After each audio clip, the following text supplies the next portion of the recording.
نحمده ونصلي على رسوله الكريم اما بعد فاعوذ باللہ من الشیطان الرجیم بسم اللہ الرحمن الرحیم۔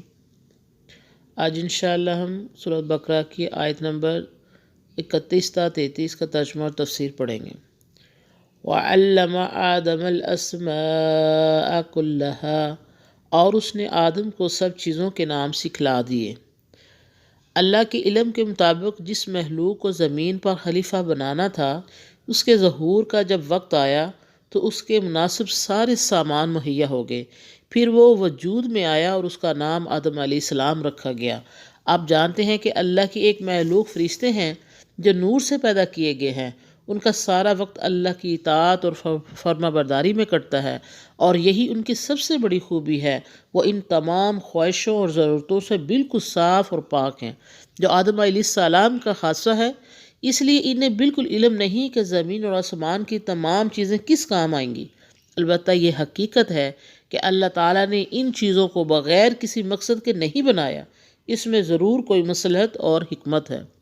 پروردگار عالم نے آدم علیہ السلام کو مٹی سے بنایا، اس میں ہر قسم کی خواہش اور طرح طرح کی ضروریات پیدا کر دی، اور اس کے ساتھ ساتھ اسے یہ علم بھی دیا کہ وہ اپنی خواہشوں کو پورا کرنے کے لیے کون کون سے ذریعے کس طرح عمل میں لائے۔ اس کے اندر یہ قابلیت پیدا کر دی کہ وہ ان تمام چیزوں سے واقف ہو جائے اور ان کے خصوصیات کو اچھی طرح جان لیں۔ مختلف اوقات میں آدم علیہ السلام کو مختلف حادثوں اور تبدیلیوں سے دوچار ہونا پڑے گا۔ تمام پیدائش شدہ حالات واقعات کا اسے سامنا کرنا پڑے گا۔ ان سے اچھی طرح نپٹنا اور کامیابی کے ساتھ اپنی راہ نکال لینا، یہ سب کچھ آدم علیہ السلام کی فطرت میں رکھ دیا گیا۔ ہر طرح کی مشکلوں سے مقابلہ کرنے کے لیے ہر ضروری چیز کا نام اور اس کی خوبی سے آدم علیہ السلام کو آگاہ کر دیا گیا۔ ثم عرضهم على الملائكة فقال أنبئوني بأسماء هؤلاء إن كنتم صادقين، پھر ان چیزوں کو فرشتوں کے سامنے کیا، پھر فرمایا مجھ کو ان کے نام بتاؤ اگر تم سچے ہو۔ قالوا سبحانك لا علم لنا إلا ما علمتنا إنك أنت العليم الحكيم، وہ بولے تو پاک ہے، ہمیں معلوم نہیں مگر وہ جو تو نے ہمیں سکھایا، بے شک تو جاننے والا حکمت والا ہے۔ یہ بتایا جا چکا ہے کہ فرشتے صرف اس قدر جانتے ہیں جس قدر انہیں علم دیا گیا ہے۔ جن چیزوں کی انہیں ضرورت نہیں، وہ نہ تو اس کی نسبت کچھ جانتے ہیں اور نہ اس کے بارے میں کچھ جاننے کی کوشش کر سکتے ہیں۔ اس لیے آدم علیہ السلام کو تمام چیزوں کے نام بتانے کے بعد اللہ تبارک و تعالیٰ نے ان چیزوں کو فرشتوں کے سامنے پیش کیا اور انہیں حکم دیا کہ اگر تم اس دعوے میں سچے ہو کہ تم کامل طور پر میری تسبیح بیان کرتے ہو تو بتاؤ کہ ان چیزوں کے نام کیا ہیں۔ فرشتے ایک پاک مخلوق ہیں، انہیں خدا کی عبادت کے سوا کوئی کام ہی نہیں، وہ اس کے نام کیسے بتاتے؟ کہنے لگے ہمیں تو بس اس قدر معلوم ہے جتنا تم نے ہمیں بتا چکا ہے، اس کے علاوہ ہم کچھ نہیں جانتے۔